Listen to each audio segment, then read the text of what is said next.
Matthew 5. Upon seeing the crowds, he ascended a hill and took his seat, and his disciples gathered around him.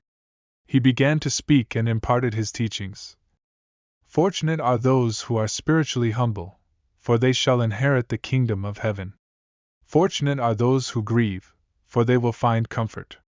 Fortunate are the gentle, for they shall inherit the earth. Fortunate are those who hunger and thirst for righteousness, for they will be satisfied. Fortunate are the merciful, for they will receive mercy. Fortunate are the pure in heart, for they will see God. Fortunate are the peacemakers, for they shall be known as the children of God. Fortunate are those who are persecuted for the sake of righteousness, for theirs is the kingdom of heaven. Fortunate are you when people insult you, persecute you, and falsely say all kinds of evil against you because of me. Rejoice and be glad, for your reward in heaven is great, just as the prophets before you were persecuted. You are the salt of the earth, but if salt loses its flavor, how can it be made salty again? It is then good for nothing, except to be thrown out and trampled underfoot by men. You are the light of the world. A city on a hill cannot be hidden. Neither do people light a lamp and put it under a basket. Instead, they put it on a lampstand, and it gives light to everyone in the house. In the same way, let your light shine before others, so that they may see your good works and give glory to your Father in heaven. Do not think that I have come to abolish the law or the prophets. I have not come to abolish them but to fulfill them. Truly I tell you, until heaven and earth disappear, not the smallest letter, not the least stroke of a pen, will by any means disappear from the law until everything is accomplished. Therefore, whoever breaks one of the least of these commandments, and teaches others to do the same will be called least in the kingdom of heaven. But whoever practices and teaches these commandments will be called great in the kingdom of heaven. For I tell you, unless your righteousness exceeds that of the scribes and Pharisees, you will never enter the kingdom of heaven. You have heard that it was said to the people of old, "You shall not murder, and whoever murders will be liable to judgment."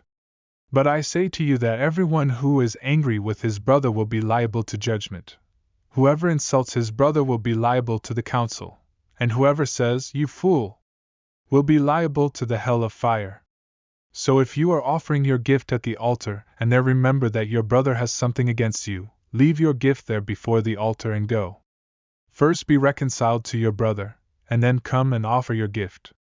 Come to terms quickly with your accuser while you are going with him to court, lest your accuser hand you over to the judge, and the judge to the guard, and you be put in prison. Truly, I say to you, you will never get out until you have paid the last penny. You have heard that it was said, "You shall not commit adultery." But I say to you that everyone who looks at a woman with lustful intent has already committed adultery with her in his heart. If your right eye causes you to sin, tear it out and throw it away. For it is better that you lose one of your members than that your whole body be thrown into hell. And if your right hand causes you to sin, cut it off and throw it away. For it is better that you lose one of your members than that your whole body go into hell. It was also said, "Whoever divorces his wife, let him give her a certificate of divorce." But I say to you that everyone who divorces his wife, except on the ground of sexual immorality, makes her commit adultery, and whoever marries a divorced woman commits adultery. Again, you have heard that it was said to those of old, "You shall not swear falsely, but shall perform to the Lord what you have sworn." But I say to you, do not take an oath at all, either by heaven, for it is the throne of God, or by the earth, for it is his footstool, or by Jerusalem, for it is the city of the great King. And do not take an oath by your head, for you cannot make one hair white or black. Let what you say be simply yes or no. Anything more than this comes from evil. You have heard that it was said, "An eye for an eye and a tooth for a tooth." But I say to you, do not resist the one who is evil. But if anyone slaps you on the right cheek, turn to him the other also. And if anyone would sue you and take your tunic, let him have your cloak as well. And if anyone forces you to go 1 mile, go with him 2 miles. Give to the one who begs from you, and do not refuse the one who would borrow from you. You have heard that it was said, "You shall love your neighbor and hate your enemy." But I say to you, love your enemies and pray for those who persecute you, so that you may be sons of your Father who is in heaven. For he makes his sun rise on the evil and on the good, and sends rain on the just and on the unjust. For if you love those who love you, what reward do you have? Do not even the tax collectors do the same?